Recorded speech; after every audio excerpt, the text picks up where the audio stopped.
I'd like to introduce a friend of mine that I met in Estes Park back when we were doing outdoor education together. Turns out we're both kind of still doing outdoor education. And this is Maisie, everybody. Give a round of applause.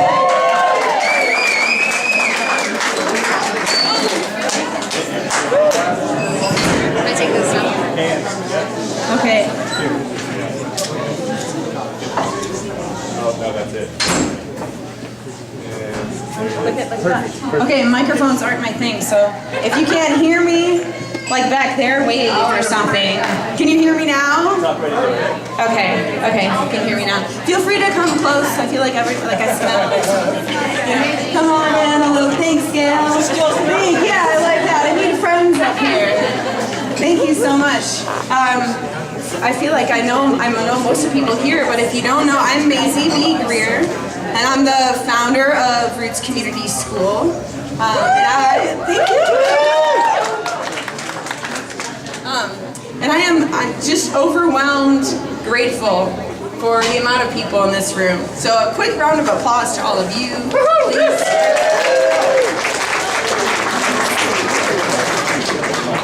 Thank you all for being here, for your support or interest to Roots Community School. I feel like those are the two reasons people are here, I think.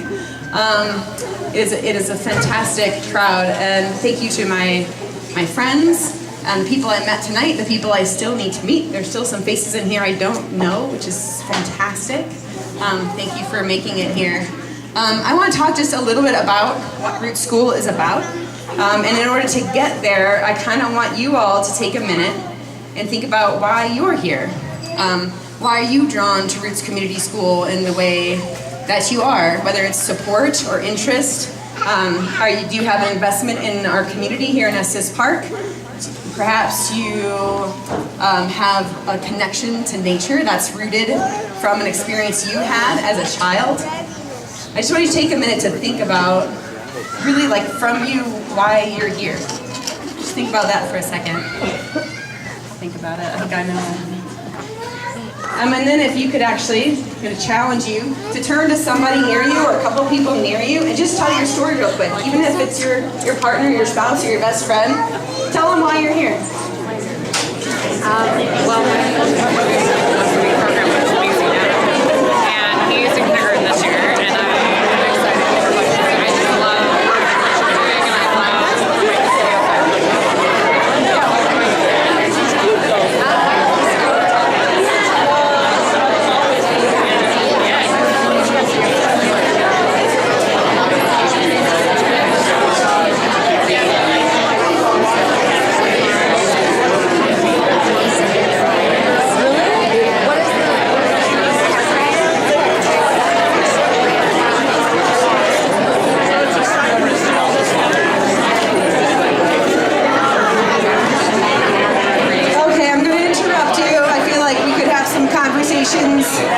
go on all night long.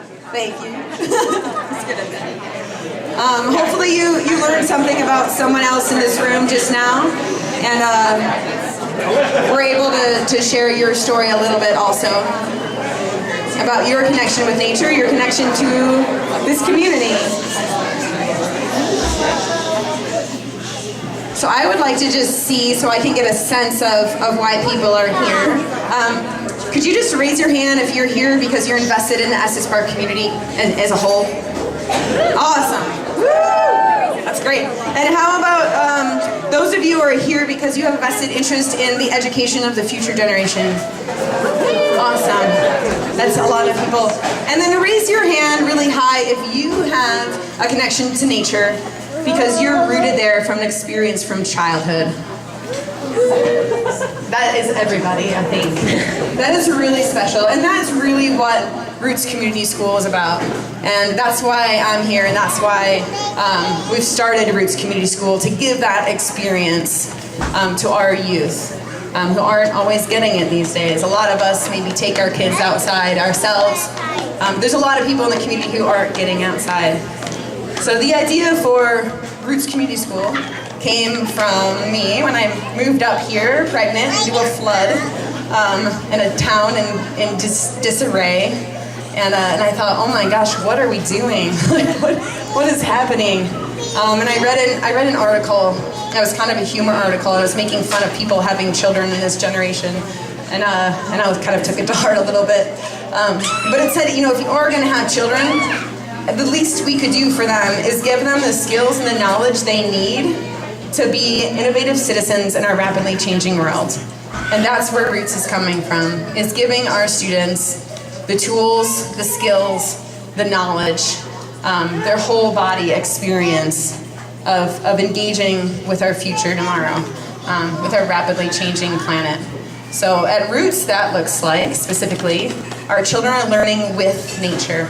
And Claire Warden, who is the kind of the mother of nature pedagogy in Scotland and now worldwide, she talks a lot about learning with nature. And it's a little bit different than learning in nature or learning about nature.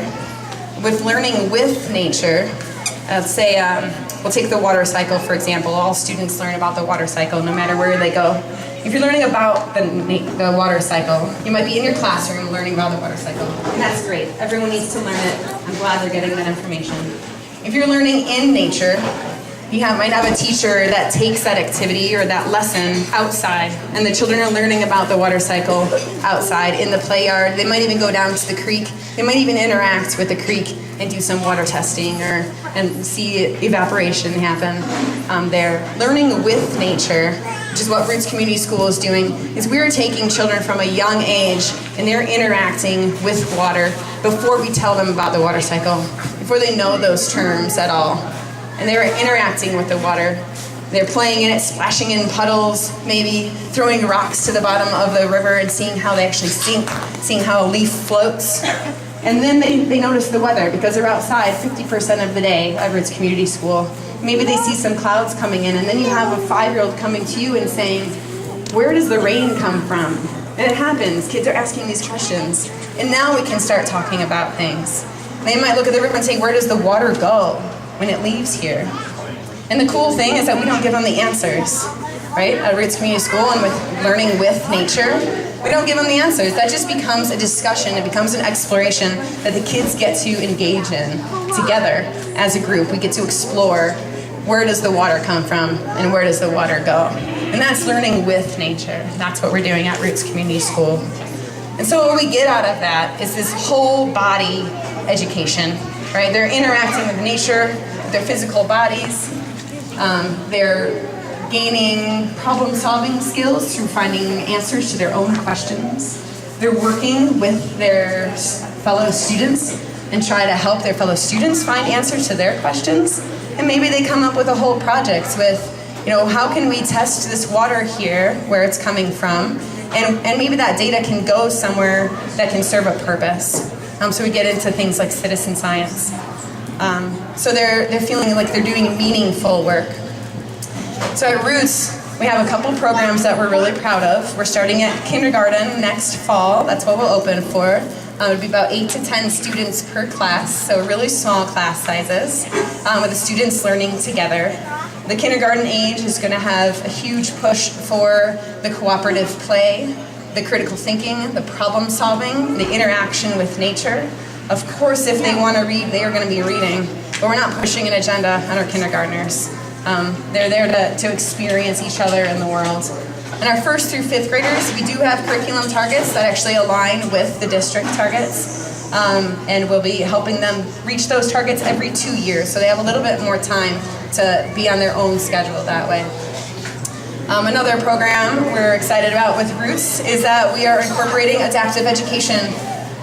This kind of education, learning with nature in this place, is especially beneficial to students on the spectrum, students with ADD, ADHD, students with developmental delays. We already know that when those students are out in nature, they are learning so much more, and they're paying attention because they're being stimulated by what's going on around them. So we'll have a special adaptive education program incorporated to what we're doing, and we'll also have a special ESL Spanish immersion program. And what we're doing is we're taking this intentionally diverse group of people and they're learning together and they're collaborating together. So if you think about kindergartners, 1st graders, 2nd graders that are collaborating together across those boundaries of difference, what happens when they're in middle school with bullying What if they've never known other than this person has something special to offer to what's going on? That's what our middle schoolers are going to be experiencing, because that's all they've ever known, because they've been collaborating since day one. So it's important to Roots that we are intentionally inclusive and intentionally diverse. And that goes for economic diversity too. Myself, I'm a scholarship student to amazing nature-based programs my whole life. That's the education I had. I feel so lucky for that. A special thank you to my mom and dad for making that happen. Thanks. So scholarships are really important.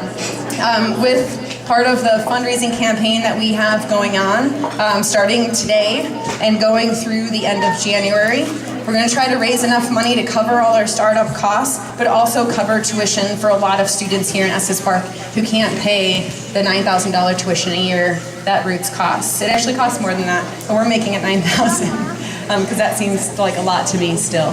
So anything, you drinking whiskey tonight, McShan has decided to donate 50% of the proceeds tonight to Roots Community School. Big hand to McShan.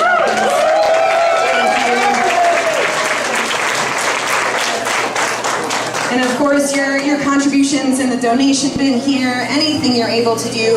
And if you are here tonight and you don't have $1 to give, that's okay too. Because just you being here in this room is making Roots a reality. And so thank you to everybody who's in stand. A big round of applause, I think, for everyone for just being here and being supportive.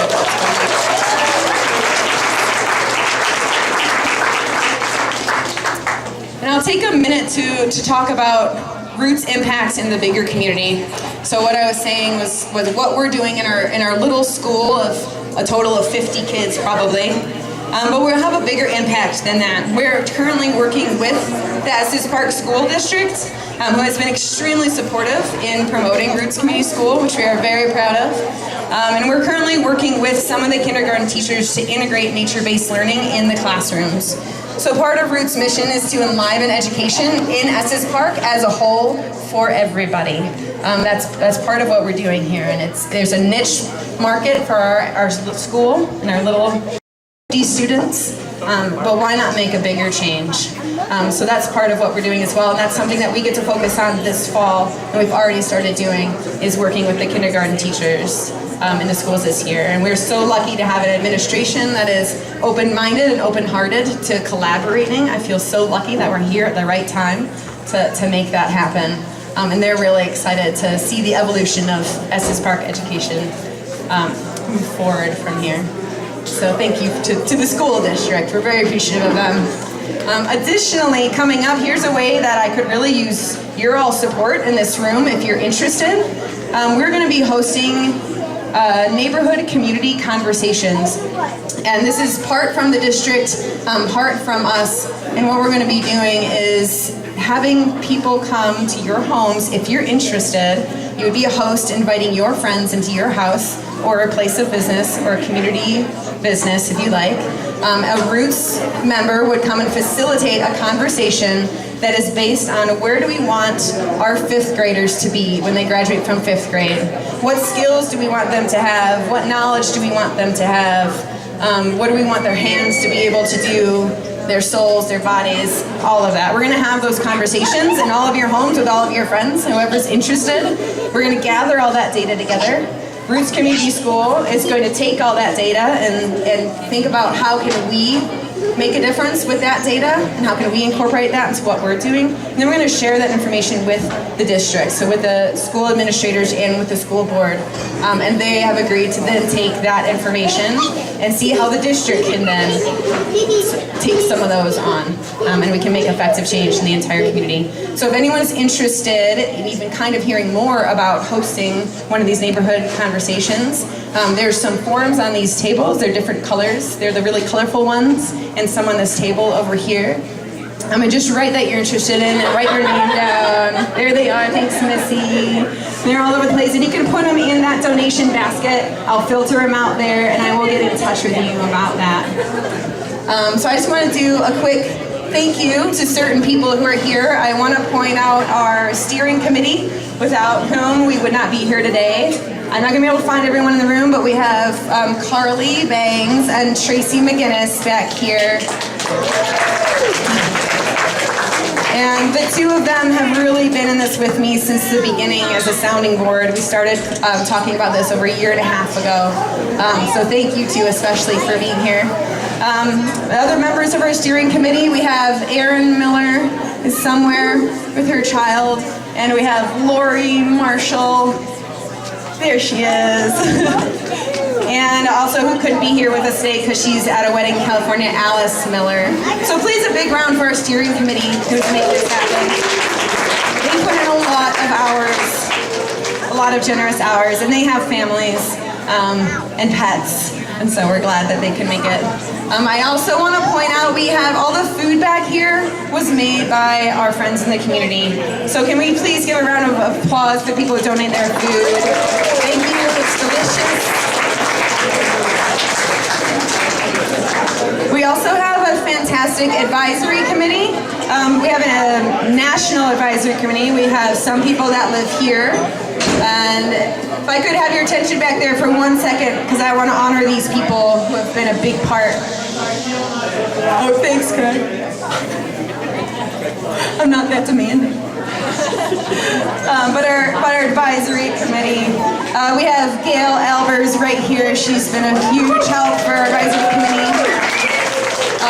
We have who has become a dear friend of mine, Diane Grove, who works at St. Elizabeth School in Denver, and I feel like she just needed to step out because she has family back in Denver, but we're very grateful to have her. We have Sunday, oh yeah, you clap for Diane, even though she's not here. Yeah. We have a beautiful Sunday Peach over here. Thank you, Sunday Peach. She's been a great consultant for us with special education needs. That's her expertise on the St. Vrain district. She also made the cake with the logo on it. That goes to her. We also have Chuck Levine is on our advisory committee. I don't know if he could be here today. And Robert Burkhart is on our advisory council. And we also have a couple of people that are national. We have my kindergarten nature teacher who lives in Illinois. He's agreed to be on our advisory council. And also Patty Enzel Bailey, who is kind of a leader in nature education nationwide. She's on there also. I just want to give another thanks to McShan and Elkins and also Kind Coffee for their donations of all our environmentally friendly plateware, dinnerware. Thank you, Kind Coffee. Please go support them. And to my partner, Ben, who I couldn't do this without as well. But please come speak to me personally if you have any questions or leave your name on the contact list. Let's take it from here. Keep an eye out in the community for more ways to get involved. We'll be doing stuff from now until January. Thank you all.